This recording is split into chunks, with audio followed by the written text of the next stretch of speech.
une fois le projet un peu ficelé, comment trouver le bon associé? Alors, comment trouver le bon associé? Tout d'abord, il faut se connaître. C'est-à-dire, moi, quelle est ma contribution dans ma boîte? En fait, qu'est-ce que j'apporte le plus de valeur? Et une fois qu'on a bien vu, donc, et comment je fonctionne? C'est-à-dire que, est-ce que je peux prendre quelqu'un qui va être plutôt mou, qui va me suivre, ou est-ce qu'il me faut un challenger? Et est-ce que je vais supporter ce challenger jusqu'au bout? Parce que souvent, quand on est entrepreneur, on a un ego important. Donc, est-ce qu'on est capable de discuter avec un challenger? Ou est-ce qu'on veut quelqu'un plutôt de soumis? Mais on peut se dire aussi que quelqu'un de soumis, ça n'a aucun intérêt. Parce que finalement, votre associé, il sera aussi entrepreneur. Ça veut dire que c'est quelqu'un quand même qui a de la niaque. D'accord, donc effectivement, une remise un peu en cause de soi-même, hein, en premier temps. Et puis après, c'est qu'est-ce que je cherche? Quel type d'associé il me faut? Donc, on a évoqué la partie investisseur.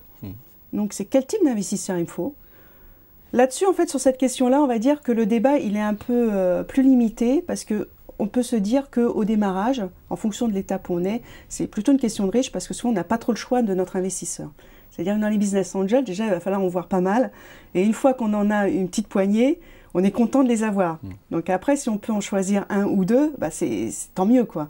Mais souvent, on n'a pas trop le choix. C'est comme les fonds d'investissement. Oui, parce que je suppose qu'ils sont submergés par de donc c'est vraiment l'opération séduction avec eux. Donc là, c'est sur la partie investisseur, sur la partie recherche d'un partenaire actif. Et sur la partie de la recherche d'un partenaire actif, bah, d'abord, c'est quelles compétences on veut.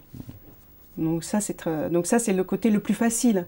Après, on peut se dire compétences, expérience. Est-ce qu'il me faut quelqu'un vraiment d'expérimenté? Est-ce qu'il me faut quelqu'un expérimenté dans le secteur d'activité dans lequel je suis? C'est-à-dire que comme les chasseurs font, en général, on prend quelqu'un qui a fait un poste et on le reprend pour faire la même chose dans une autre entreprise. Donc, vous avez ça.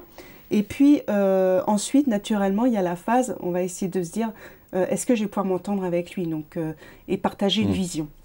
Donc, une grande phase de discussion autour du projet et de la vision.